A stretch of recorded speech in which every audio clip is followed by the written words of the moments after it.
Good afternoon, ladies and gentlemen. Welcome to Seeds of Success. I'm Jay Nephew, and with me today I have my beautiful co-host, Miss Dottie San Martin. Hey, guys. Hey, all right, so Dottie, let's talk today about expectations and setting clear expectations, something that you have to do with me quite often, don't you? Yes, this is a really great topic, Jay. I hope that we can keep it short and sweet. Sometimes that's a challenge for us. That's the challenge with me. Dottie has to keep me in line because she knows we'll just go off on tangents. So the thing about setting clear expectations and why you want to do that, and there's some obvious things here, but we're going to take a look at expectations from two different viewpoints, not just one. One is obvious, in my opinion. You want to set clear expectations with your employees. Let's start there. Yes. Okay, so I've got employees and I want to set clear expectations with them because I want them to do a good job. I want them to do everything I'm expecting them to do. Now, Dottie, you talked about this when we first came on before we started recording, and you said, you know what, most bowling centers, they don't set clear expectations, and mainly because they might not have like some simple tools that could start that process for them, like an employee manual that says, here's our phone policy, here's our dress code policy, here's XYZ. That's for all employees. Some bowling centers do a good job with those basic things, but most bowling centers really miss out on the deeper level, and that is position-specific expectations. But That's Dottie, right. you're used to That's this right. stuff. And Jay, so many times centers are hiring people and leaving it up to a coworker, and part of the training process for that position. And many times is, you're going to be following Jake tonight. Grab a rag, grab a bottle if you're a lane attendant, and good luck. Yeah, I've done that. Yes, I'm sure we've all done it, and that works sometimes. It does, it's provided Jake is your absolute best employee, and you and Jake are on the same mindset, like, dude, you're going to take this guy and you're not going to kick him to the curb the first day, and you're going to teach him everything that I've yelled at you for the past 6 months about. Right, and Jay, that doesn't happen all the time, does it?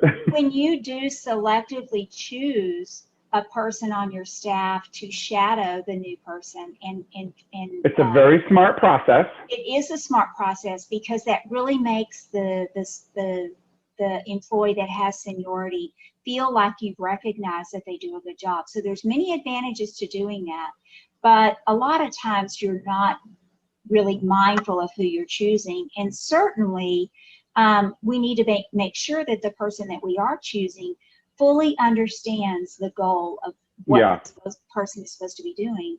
And a lot of times, that a lot of those expectations are kind of outlined when you write your job description for the position. If you write those job descriptions. So you're saying that no matter what size center you have, if you've got, one employee or 5 that are doing that role, you probably should outline those job descriptions so that it's twofold. It gives you a chance to look at that clear role and say, yes, this fulfills all what I'm expecting that role to fulfill. But most importantly, and I think it's most importantly, you are setting that future employee up to be successful and want to, show. Most employees come to a job not just to collect a paycheck. They come because they want to do a good job. And if you give them that opportunity, you will quickly see the ones that are there for doing a good job. And this is a part of that process. That's exactly right. And Jay, I'll even take that one step further. One of the things that I found success in doing is, especially for the positions that are typically first-time employee positions, first time having a job. For example, a party hostess. Yeah, that's a great one. Yeah, one of the things that I used to do, because they are new to the working world, period, is I set out and listed all of the things that, were the expectations, and really help them to understand the value that position brings to the table for the entire organization. So it gave them that sense of pride, and it was an agreement. I had them actually sign it, and what I found that it did is it really made them kind of feel proud that they had this position. So every role in our center is a key position, and we need to be making sure that we are sharing that as an expectation. Sure. Your role is crucial. Yeah, it is crucial. And that's where I was going with this. Your role is a part of, no matter what role you have in the center, it's a part of the guest experience. So Yes. if we want our guests to have a fulfilling experience, we're expecting that these roles handle this X, Y, and Z part of that experience. And if you didn't outline that, and if you didn't stress that these are mandatory, items that need to be done a certain way, your guest experience is going to be all over the map, right? And, absolutely it is. And let's talk for a moment about guest experience and why setting clear expectations for your customers is important. We just talked about why you want your employees to know what those expectations are, but what about your customers?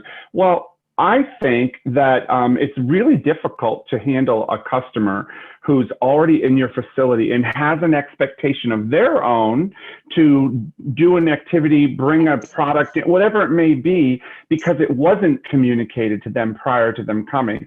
For best example is the birthday parties or corporate groups. Yeah, we have a package and we say you can get this, this, and this, but nowhere on my disclaimer or on my confirmation letter did I mention, please don't bring in other foods. You're allowed to bring a cake. You're allowed to bring ice cream. Whatever you're allowed to do for your facility or whatever you're running, that's great.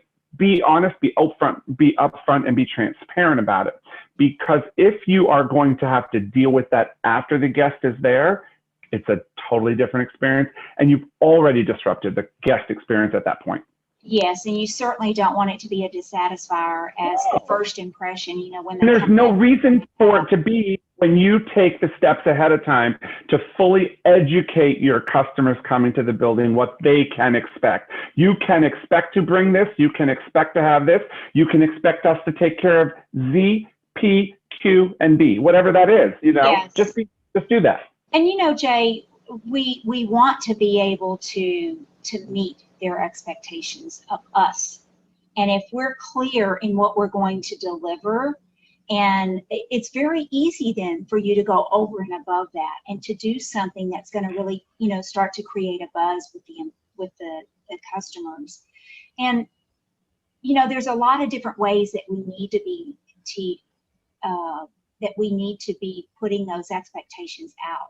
You certainly need to be verbalizing them to your customer and to your employee. But like you said, put them in your confirmation letter for birthday parties or corporate events.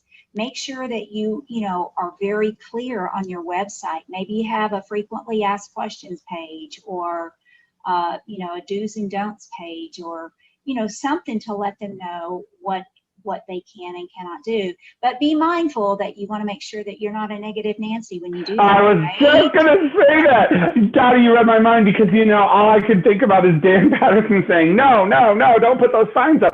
But you do it in a way that you are anticipating any negative reaction you may have to maybe some of your expectations. If my expectation is you can't bring ice cream in or a cake, I say, I'm sorry, we don't allow you to bring ice cream or cake. However, we can arrange for that to be delivered or purchased or whatever. So I'm saying this isn't an option, but this is an option, whatever that is. So the way you phrase this, the way you present it to your customer is all about the customer experience and setting their expectations right. Well, you know what I hope I did today is I hope I met your expectations and not went off on too many tangents. I don't know though. You did. You met my expectations. I think I was very clear with that in the get-go. You were. Oh, well, Jay, this has been a really, really great topic. I think especially, trying to make sure that you are meeting everyone's goals from a customer standpoint. Yeah. Customers meeting your expectations. And this is just the way we grow. We have happier customers. We have happier employees. And when we're setting out those clear expectations, it's a lot easier to do that. Agreed. So I hope everybody enjoyed today's seed. And I expect you to tune into the next one. I absolutely expect you to do the same thing too. So until next time, on behalf of Jay and myself and all of us here at Cubica AMF, keep growing that business one happy customer at a time. Thanks, guys. Bye, guys.